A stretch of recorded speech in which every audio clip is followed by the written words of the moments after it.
म्हणून रामेश्वरी चरणी मस्तक ठेवले. पहा तुकोबरांची तुलना ब्रह्माबरोबर केली. पण काय झालं? तुके तुकला तुका विश्वी भरवणे वरला लोका तुका तुकासी तुकला. तुकोबऱ्यासारखे संत महात्मे ब्रह्माबरोबर त्यांचे काय होत असते? तुलना होत असते. त्याची झाला अंगे तुका आता तत्वमसी विद्या ब्रह्मानंद सांग. म्हणून साधू पुरुष या जगामध्ये सर्वात मोठे. कार्यत्वाच्या दृष्टीने आपण चिंतन केलं, देवापेक्षा संतांचं कार्य मोठं आहे. देवापेक्षा संतांचं व्यापकपणा अत्यंत मोठा आहे. जे जगामध्ये मोठे असतात, जे मोठे असतात तेच या जगाला उपदेश करतात. त्यांनाच उपदेश करण्याचा अधिकार असतो. मास्टर श्री तुकाराम महाराज आहेत, सगळ्यात मोठे आहेत. मग ते तुम्हा आम्हाला उपदेश करतात. काय उपदेश करतात? काय करा बाबांनो, तुम्ही मनुष्य जन्माला आले ना, या देहाला आले ना, मग एक करा, देवाची शरणागती करा. लोकांनी विचारलं कशी करायची? सांगितलं सर्व भावाने करा. अभंगाचं पहिलं चरण.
परमात्म्याची शरणागती करा.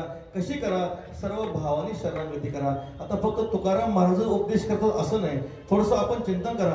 जगामध्ये वेद आहेत, शास्त्र आहेत, पुराण आहेत. सगळ्यांचं जरी आपण चिंतन केलं, वेद सुद्धा हेच सांगतं. वेदानंत बोलिला अर्थ इतराची शोधिला विठोबा शरण जावे निज निष्ठान मुदावे. शास्त्राचा विचार केला. शास्त्रामध्ये स्मृती ग्रंथामध्ये श्रेष्ठ स्मृती कोणती असेल तर गीता आहे. गीता शास्त्र काय सांगतं? तमेव शरणं गच्छ सर्व भावेन भारत किंवा सर्व धर्मान परित्यज्य मामेकम शरणं व्रज अहं त्वा सर्व पापेभ्यो मोक्षयिष्यामि मा शुचः. परमात्मा सांगतात काय करा? सर्व धर्माचा परित्याग करा आणि तुम्ही काय करा? माझी शरणागती करा. गीता शास्त्र भगवत शरणागतीचा उपदेश करतं. वेद सुद्धा हेच सांगतं काय करा? देवाची शरणागती करा. पुराणाधिकाचा विचार करा. पुराणाधिकामध्ये 18 पुराण आहेत. त्या 18 पुराणामध्ये भागवत पुराण श्रेष्ठ पुराण आहे. ते भागवत पुराण काय सांगतं माहिती आहे आपल्याला? अहो बकीयम स्तनकालकूटम. ते भागवत पुराण सांगतं. बघा ती पुतना आहे, असाध्वे. सणामध्ये कालकुट विष धारण करून ती पुतना भगवान श्रीकृष्ण परमात्म्याला मारायला येते. पण जी पुतना सणामध्ये कालकुट विष धारण करून परमात्म्याला मारायला येते, परमात्मा असा कृपावंत आहे. तो परमात्मा जी गती देवकीला देतात, जी गती यशोदेला देतात, तीच गती भगवान परमात्मा पुतनेला देतात. मग सांगा अशा दयाळू परमात्म्याची तुम्ही का शरणागती करत नाहीत? कमवा दयालुम शरणं व्रजेत. पुराणाचा विचार करा. 18 पुराणे सिद्धांत तुका म्हणे हाची हेत विठोबा से शरण जाय निज निष्ठा नाम गावे. सहो वेद जाण साही शास्त्रे कारण 18 पुराणे हर्षी गाती. वेद आहेत, शास्त्र आहेत, पुराण आहेत, ते सगळे आपल्याला भगवत शरणागतीचा उपदेश करतात. इतिहास ग्रंथाचं चिंतन करा. इतिहास ग्रंथामध्ये 2 ग्रंथ आहेत. एक रामायण आहे आणि एक महाभारत आहे. रामायणाच्या चरित्राचं आपण जर चिंतन केलं तर श्री विभीषण जी आहेत, बंधूवर्य रावणाला समजावून सांगतात, हे बंधू पराविया नारी रखमाई समान हे गेले नेमून ठायचेची. आपल्या वारकऱ्याचा नेम आहे म्हणजे परस्त्री माते समान आहे, परद्रव्य पर नारी याचा धरी विटाळ. म्हणून काय करा? ही जगज्जननी आदि माया आदिशक्ती भवानी माता देवी सीता माता काय करा? प्रभूच्या चरणी समर्पित करा. पण अशा प्रकारे असा जो उपदेश केला तो खरा उपदेश कधी आवडतो का? महाराज सांगतात क्रोधी अविश्वासी त्याशी बोध कायचा व्यर्थ आपली वाचा क्रोधी माणसाला अविश्वासी माणसाला उपदेश केला तो उपदेश कधी फलद्रूप होत नसतो. रावण म्हणतो, रावण काय करतो, विभीषणाची अवज्ञा करतो, विभीषणाचा अपमान करतो आणि राज्याच्या बाहेर हाकलून देतो. विभीषणजी विचार करतात आता काय करायचंय, रावणाने आपल्याला हाकलून दिले, मग आता एकच आहे, तुझं विना कोणा शरण जाऊ नारायणा ऐसा न देखी मी कोणी तुझा ही त्रिभुवनी. आता देवाला जगामध्ये शरण जाण्यासाठी जगामध्ये कोण आहे व कोणीच नाही, परमात्म्याशिवाय जगामध्ये शरण जाण्यास योग्य कोणीच नाही. म्हणून तो ज्ञानोबा म्हणतात शरणागता शरण्य मीच एक. शरणागताला शरण जाण्यास फक्त मीच एक आहे. मग ते बंधुवर्य असतात श्री विभीषणजी महाराज थोर भगवत भक्त प्रभूची शरणागती करतात. शरणागती करत असताना देवाला शरण येतात. तर शेजारचे काही लोक प्रभूला म्हणतात, प्रभू आज तुमची कीर्ती ऐकून विभीषण तुम्हाला शरण आला, पहा तुम्ही काय केलं. विभीषण शरण आल्यानंतर प्रभूने लगेचच्या लगेच लंकेचं राज्य विभीषणाला देऊन टाकलं. लंकेचं राज्य विभीषणाला देऊन टाकलं. तेव्हा शेजारच्या लोकांनी प्रश्न केला, प्रभू तुमची कीर्ती ऐकून विभीषण तुम्हाला शरण आला, तुम्ही लंकेचं राज्य दिलं, उद्या तुमची कीर्ती ऐकून जर रावण तुम्हाला शरण आला तर काय कराल. त्यावेळेस प्रभू रामचंद्र म्हणतात माझी अयोध्या अजून तशीच आहे. विठ्ठल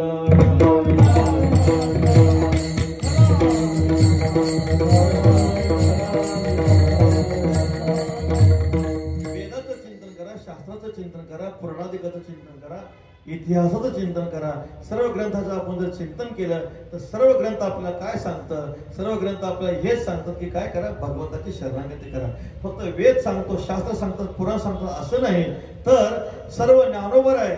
नाथ महाराज, गोरोबा काका, सावतोबा, चोखोबा सगळे संत सांगतात. ज्ञानोबाने विचारा हे साथी आलिया नाही तरी संसार हे साथी आलिया म्हणजे या मनुष्य देहाला तुम्ही आलात ना, काय करा, शारंगर भगवान परमात्म्याची शरणागती करा. मग संत महात्मे सांगता मनवोनी शरण जावे सर्व भावे देवासी. देवाची काय करा, आपण शरणागती करा. गुरुवारी नेहमी सांगत असतात शरण जायचे. मग शरण जाताना 3 प्रकारचं कोटी केली जाते. जीवाने जडाची शरणागती करू नये, जीवाने जीवाची शरणागती करू नये, जीवाने देवाची शरणागती करावी. जीवाने जडाची शरणागती करू नये. जड पंचविषय ऐका, शब्द स्पर्श रूप रस गंध हे 5 विषय आहेत. त्या 5 विषयाची शरणागती जीवाने करावी का महाराज, जडाची शरणागती कधी करू नये. अहो एक एक विषयाचं सेवन केलं तर एका एका जीवाचा घात होतो. जो 5ही विषय सेवन करतो त्याची काय अवस्था असेल पहा. शब्द विषयाच्या द्वारे हरणाचा नाश झाला, स्पर्श विषयाच्या द्वारे हत्तीचा नाश झाला, रूप विषयाच्या द्वारे पतंगाचा नाश झाला, रस विषयाच्या द्वारे माशाचा नाश झाला आणि गंध विषयाच्या द्वारे भ्रमराचा नाश झाला. 5 विषयाचं सेवन करून 5 जीव नष्ट होतात, पण जो 5ही विषय सेवन करतो त्याची काय अवस्था आहे. विठ्ठल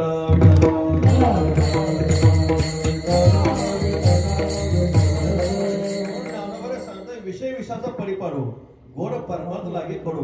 कडू विषय तो गोडू जीवाशी झाला. मनुष्याला विषय आवडतो. मनुष्याने जडाची शरणागती करू नये, विषयाची शरणागती करू नये. विषयाच्या शरणागतीमध्ये 4 दोष सांगितले. एक ताप दुःख आहे, संस्कार दुःख आहे, परिणाम दुःख आहे आणि गुणवृत्ती विरोध दुःख आहे. ताप दुःख म्हणजे विषय प्राप्त करताना दुःख आहे, विषय भोगताना दुःख आहे, विषय संपताना दुःख आहे. पहा, विषय भोगताना दुःख आहे. कीर्तन संपलं, पंगत बसली, पंगत बसल्यानंतर पंक्तीचा मालक म्हणतो महाराज माझी एकच इच्छा आहे, फक्त 1 लाडू खा, 1 लाडू खा. महाराज म्हणतो मला डायबिटीस आहे, मी खाऊ शकत नाही. विठ्ठल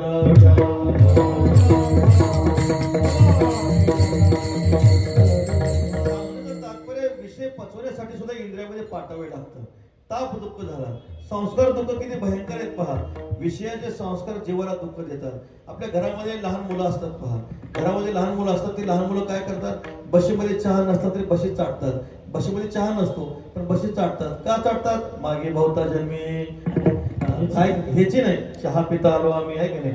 मागचे पुष्कळ जन्म आपण चहा पिला, परिणाम ते भुक्त विषयाचे संस्कार अंतःकरणावर जडले. म्हणून घरातले लहान मुलं बशीत चहा नसला तरी बशीत चाटतात. अनादि संसार मालेच्या ठाई नित्य विषय सेविले पाय, ते ठसावले चित्ताच्या ठाई वारंवार देह सेविता. संस्कार दुःख, संस्कार दुःख माणसाला दुःख देतं. परिणाम विषयाचा परिणाम भयंकर आहे महाराज. विषयाचे सुख येथे वाटे गोड, पुढे अवघड यमदंड. विशेष सेवनामध्ये काय हानी होते ज्ञानोबा वर्णन करतात. पहिली गोष्ट आहे विशेष सेवनामध्ये संपत्ती नष्ट होते. दुसरी गोष्ट आहे विशेष सेवनामध्ये शरीर नष्ट होतं. तिसरी गोष्ट आहे विशेष सेवनामध्ये पुण्य नष्ट होतं. गुरुरे बाबा एक उदाहरण देत असतात. उन्हाळ्याच्या दिवसामध्ये आपण काय करतो, रसवंती ग्रहावर जात असतो, म्हणजे उसाचा रस प्यायला जातो. आपल्या सगळ्यांना नवनाथ रसवंती ग्रह माहिती आहे. मग उसाचा रस पित असताना तो उसवाला काय करतो, 4-5 ऊसाच्या मोळ्या घेतो आणि ते चारकामध्ये घालतो काढतो, घालतो काढतो. जेव्हा ऊसाचं चिपाड होतं तेव्हा टोपलीमध्ये टाकून देतो, तसं विषय भोगून भोगून माणसाचं चिपाड होतं. विठ्ठल विठ्ठल.